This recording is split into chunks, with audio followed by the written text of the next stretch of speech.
Shalom. Acabamos de pasar la Parashá Miketz y ahora entramos a la Parashá Vayigash. Sabemos que en las 4 Parashot de las tres anteriores y esta se desarrollan la mayoría de los sueños que se interpretan, que los sueños que están en la Biblia, en la Torá. Los sueños de José, los sueños de Jacob y los sueños del faraón. En ninguna de las parashot anteriores escuchamos hablar de sueños. En esos sueños se establecían promesas del Creador y vamos a analizar los sueños de José, la actitud que él tomó y lo que sucedió como consecuencia de eso.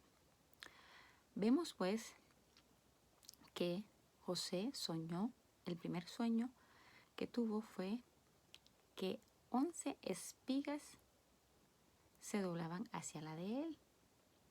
O sea que él era una espiga más, era de la misma clase, pero las 11 se doblaban ante él. Sabemos también que sus hermanos se enojaron cuando escucharon sobre el sueño, pues ellos lo interpretaron inmediatamente y entendieron: ¿acaso vas a ser tú el jefe de nosotros? Pero de hecho ya la misma ropa que él usaba, que era la túnica de colores, como expliqué en la clase anterior, y con mangas largas, daba a entender su estatus, el estatus que proyectaba su padre hacia él. ¿Por qué? No sabemos, pero seguramente ya conocía todas las profecías concernientes a su hijo José y de la grandeza que le esperaba. Por eso le dedicaba tanto tiempo en el estudio de los preceptos que hasta en ese momento eran conocidos. Pasamos luego al segundo sueño. En el segundo sueño ya no son 11, sino el sol, la luna y las estrellas se rendían ante él. Sueño que fue interpretado por su mismo padre y quien lo regañó diciéndole: ¿acaso tu mamá y yo nos postraremos ante ti? ¿Qué estás diciendo? ¿Por qué? Porque la madre de José había muerto. Raquel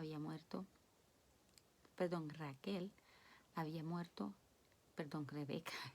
Rebeca había muerto en el viaje, Rebeca había muerto dando a luz a Benjamín cuando venían de viaje de casa de Labán hacia Canaán, y fue enterrada justo a la entrada de Belén, donde nació Yeshua, donde se dice que nació Yeshua. Pero luego pasamos a que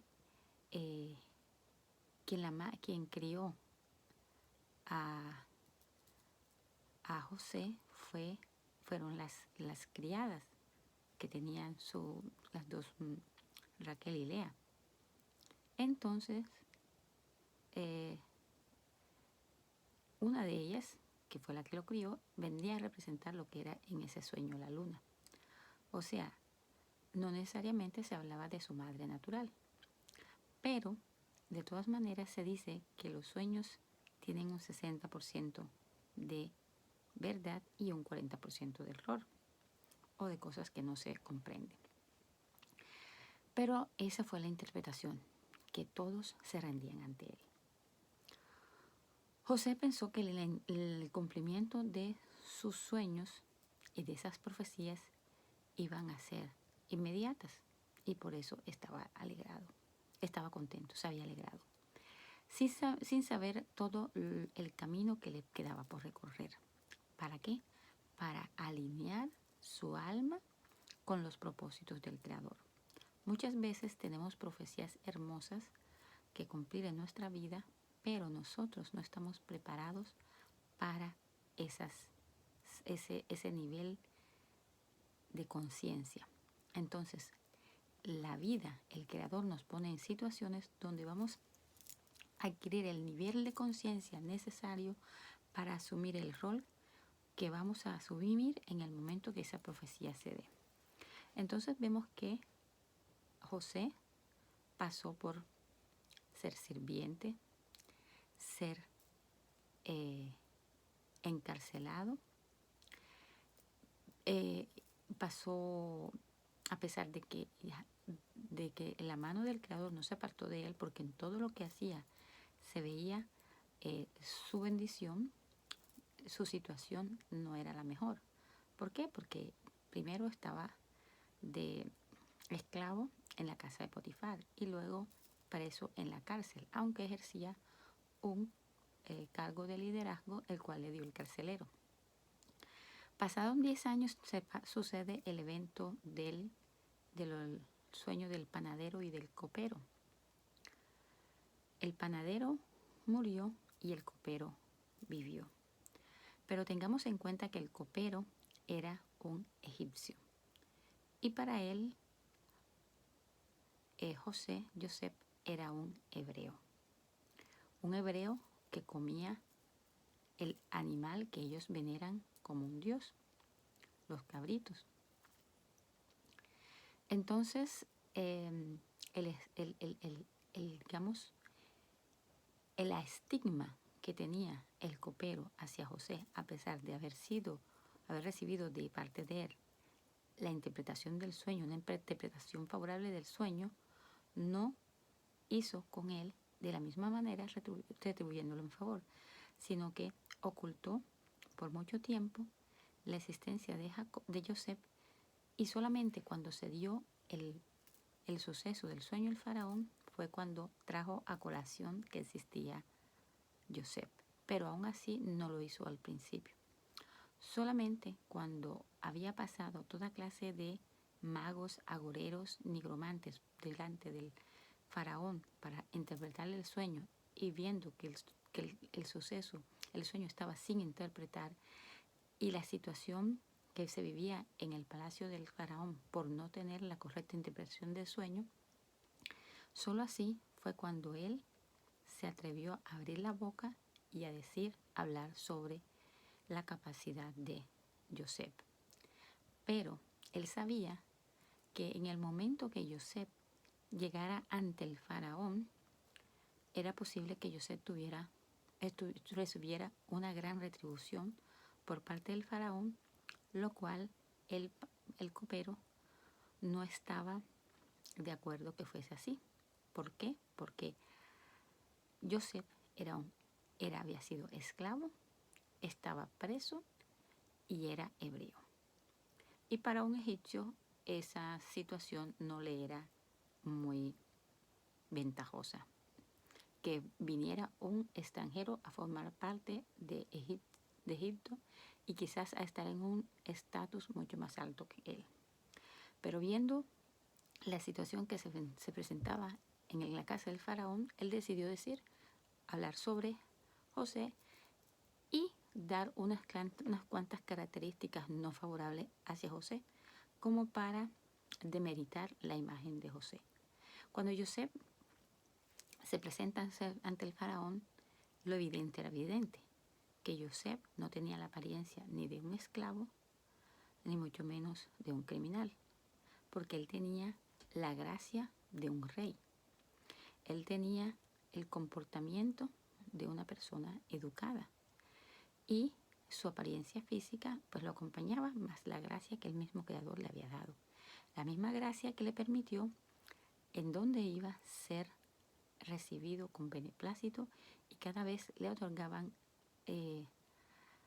responsabilidades de liderazgo, como fue en la casa de Potifar y como fue en la misma prisión. José interpreta los sueños y corrige los errores que el faraón trató de hacer para engañarlo, para probar si realmente él sabía interpretar los sueños. Y debido a eso, el faraón concluyó que sí, que era la interpretación correcta, porque dijo exactamente cómo había sido el sueño. Es decir, el faraón probó a José y José pasó la prueba. No podemos pensar y creer que todo fue un cuento de hadas. La Torá no los resume todo. Pero lo que sí sucedió es que para que José llegase a ocupar el puesto que ocupó, tuvo que demostrar sus capacidades. Así como vemos, haciendo un paralelo, el paralelo, por ejemplo, de lo que le vivió Daniel cuando estaba con Nabucodonosor y luego cuando pasó al, al otro rey, Darío, vemos que los ministros en ese entonces querían oponerse a Daniel. Y así igual el faraón tenía ministros y ellos no iban a permitir que un hebreo que salía de la cárcel, que había llegado como esclavo a Egipto, llegara a pasar a ser el virrey de todo Egipto. Entonces para ello fue necesario que Joseph demostrara sus capacidades. Cuenta el Midrash que a él le hicieron una prueba para ver si sabía los 70 idiomas, el idioma de las 70 naciones. Mismos que en el principio Joseph no sabía, pero la noche antes de la prueba, el ángel Gabriel se presentó ante él y le enseñó los 70 idiomas. Se dice que existía una escalera de 70 escalones a la cual debía pasar la persona, los ministros, que eran los que se paraban frente al faraón, para pasar cada una de esas escaleras. Cuando una persona normalmente llegaba a hablar con el faraón, solamente llegaba hasta el peldaño número 3, mientras que el faraón permanecía arriba, 70 escalones arriba. Entonces, la prueba que le hicieron a Joseph, el faraón le fue hablando en un idioma y él en ese momento fue acordándose de todo y fue contestándole en cada uno de esos idiomas. Y así llegó hasta llegar al peldaño 70. Cuando estaban en el peldaño 70 los dos en el mismo nivel, entonces Joseph le habló en hebreo y el faraón no pudo contestarle en hebreo. Entonces él le dijo, no le digas a nadie que yo no sé hablar hebreo, pero sí me lo vas a enseñar. Y así fue como Joseph demostró las capacidades que tenía para lograr estar en un nivel mucho más alto de los mismos ministros de Egipto. Ahora, cuando llegamos comenzamos hablando acerca de los sueños. El primer sueño de Joseph es las 11 espigas que se rinden ante la de él. Entonces muchas preguntas han surgido alrededor de por qué Joseph, en el momento que fue elegido como virrey de Egipto, ¿por qué no mandó a buscar a su papá? ¿Por qué esperó tanto tiempo? Bueno, la respuesta de eso es muy sencilla. Y para responderla voy a comenzar con la profecía que le dijo el Creador a Abraham. Abraham le dijo que él tendría descendencia. Cuando él le dijo que le diera descendencia porque él no tenía prole y que su único heredero iba a ser el Damaseno. Y él le dijo, no, un hijo tuyo será el que te heredará. Entonces, como se estía esa profecía, y ya viendo Sara que estaba mayor de edad, que ya inclusive había llegado a la época de la menopausia, con lo cual ya no iba a poder ser madre, Sara se desesperó. Sara no creyó más en la promesa y por eso se precipitó a entregarle a Agar. Y la promesa se cumplió mucho más tarde, cuando Sara tenía 90 años. Es decir, que una promesa del Creador se cumple sí o sí. Y nosotros tenemos que tener la fe, la emuná, la confianza, bitajón en las palabras y en las promesas del Creador. Sara no dañó un poco su destino. Y cada vez el destino es como un abanico. Cada vez que se toma una decisión, se abre una puerta, el abanico de posibilidades y las situaciones se dispersan. Es como un árbol que viene creciendo derecho, y entonces se crea una rama para allá y otra rama para acá. Entonces las realidades, las circunstancias cambian. Entonces ahí surgió Ismael y todo lo que conllevó lo que fue el nacimiento de Ismael y el resto de la descendencia de Ismael junto con la descendencia de Abraham, que es Isaac. Entonces, Sara se desesperó. Sara no aguantó. Sara vio imposible el cumplimiento de su promesa, de la promesa de ella a su esposo. Muchas veces nos pasa así. Tenemos una promesa que no es que nos la dio un pseudo profeta, un autoproclamado profeta, sino que te la da directamente el Creador en un sueño. En un sueño donde te dice todo lo que va a pasar. Pero tú tienes que ser paciente, tienes que ser constante en seguir bajo su protección, como dice el Salmo 91. Debes creer, debes tener fe y tienes que tener confianza, emuná y bitajón de que así va a suceder. Y no desesperarse. ¿Por qué? Porque todas las cosas tienen su tiempo. Como dice Eclesiastés, todo tiene su tiempo bajo el sol. A veces retrasamos el cumplimiento de nuestras promesas por decisiones que tomamos. O a veces pensamos que somos nosotros los que tenemos que hacer algo para que esa promesa se cumpla. Y terminamos dañando por completo la receta. O sea, existe una receta, la receta del éxito, y entonces tú decides agregarle a la mitad de la cocción, a la receta del éxito, le decides echarle un saborizante adicional que te termina cambiando por completo la receta. Entonces, ¿qué tenemos que hacer? Ser constantes en las promesas del Creador, tener la fe de que así va a ser y de vez en cuando recordarle, Padre, tú me prometiste tal cosa, yo sigo esperando en ti. Entonces, vamos a José. José era el virrey de Egipto y él no hizo nada, él no fue a buscar a sus hermanos. Él esperó que se diese el tiempo y llegó el tiempo en que 10 hermanos llegaron ante él. Pero aún así no era la promesa. La profecía era que eran 11 hermanos que se inclinaban ante él.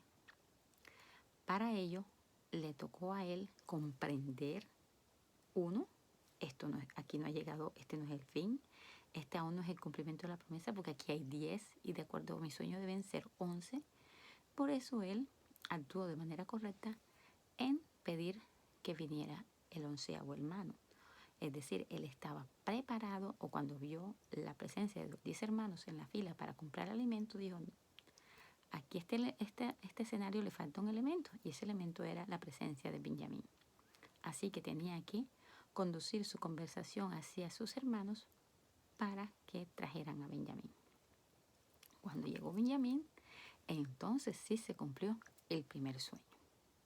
Y por eso vemos en la escena cuando José va a rebelarse con sus hermanos, él sabía que lo que iba a suceder en ese momento era la humillación de todos ellos ante él, como estaba dicho en el sueño. Y en ese momento, cuando después de que Yehudá habló, como habla aquí en la parashá de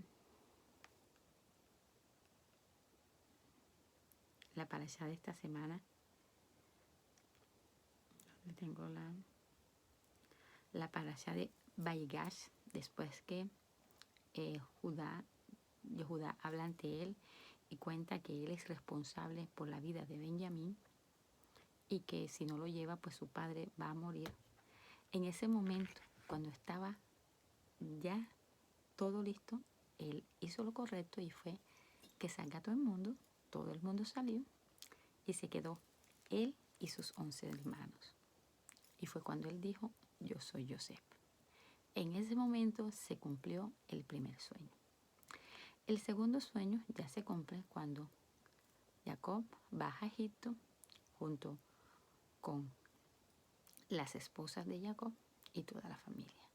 Entonces, por eso en el primer sueño se habla exactamente del número de 11 espigas, mientras que en el segundo se habla de estrellas. ¿Y quiénes eran las estrellas? Todo el pueblo que venía acompañando a Jacob. Los hijos, los nietos, las esposas. Un número en ese momento no establecido en el sueño y que se define como estrellas. Entonces, ¿qué vemos? Vemos la constancia, la seguridad de José, que ese no era su fin y que su fin no era estar en casa de Potifar y que su fin no era la cárcel y que él sabía que iba a salir. Ahora, él salió no antes ni después, sino en el momento justo que el Creador lo decretó, que era en el momento que